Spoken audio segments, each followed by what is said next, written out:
Okay, diniga bahida si Barangay Kapitan Rinaldo Manday no sa Barangay Namot tunggo tunay labis sa Occidental diniga bahida sa sunod nga ditabo. Kapitan, kumusta ug unsa may kahimtang sa mga residente nimo nga napiktan sa sunog? Pagkakaroon sir ang mga residente napiktan sa sunog na sila gibutang nako sa kanang evacuation center facility. Sila diha pero pipila lang na diha nagpuyo kay ang uban ana na sa ilang mga igsoon kung mga parente ang wala yung may kasakan wala akong gibutang ang tulo ka pamilya. Okay. Ang lokal na paghabanan sa Tudela murag nakahatag na og tabang nila kap. Unsay ginahuman pa nimo unsa mga tabang ilang gipabot na diha? Unsay mga panginahanglan labi na sa mga napiktahan sa mga sunog?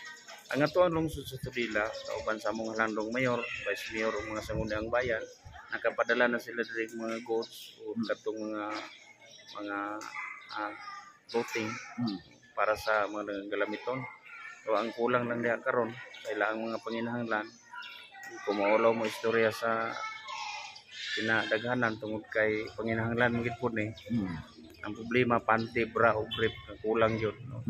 So sinina lang yun mga sinina nila no panginahanglan oo ang mga kitapot lawas ba di ilang kuan lawas wala sila nakuha kay atong panahon na manggod pagsunog atong Sabado dili tumuwala sa kung magkulang manggaling sa alas 10 mga pila na lang ka minutes pagkuan nila kay simba man pud sa ilang tinuan nga piniling nasod ang uban adto behedor utanon nasa Clarence sa Oroqueta sa Tudela otong wala kay mga tao sa kabalayan.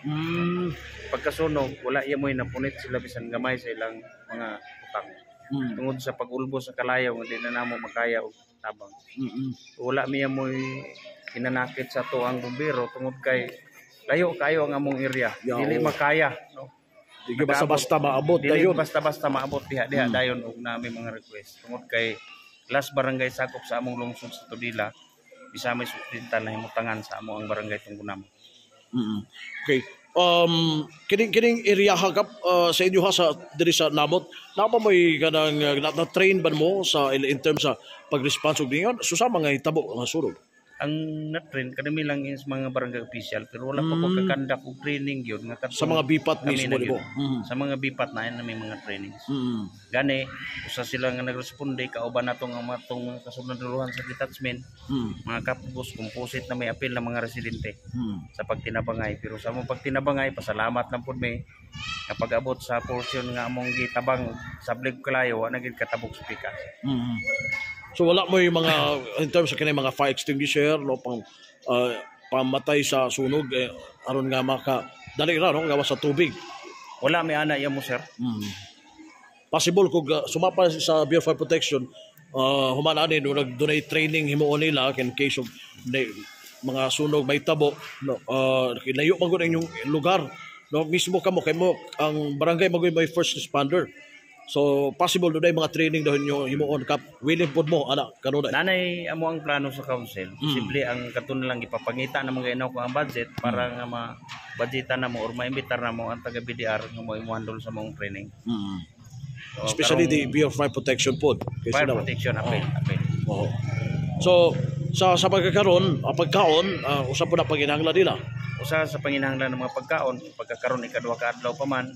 Salamat kay sa mga katauhan nga nang apil o pagkiramay sa paghatag nila sa pagkuhan sa mga tao.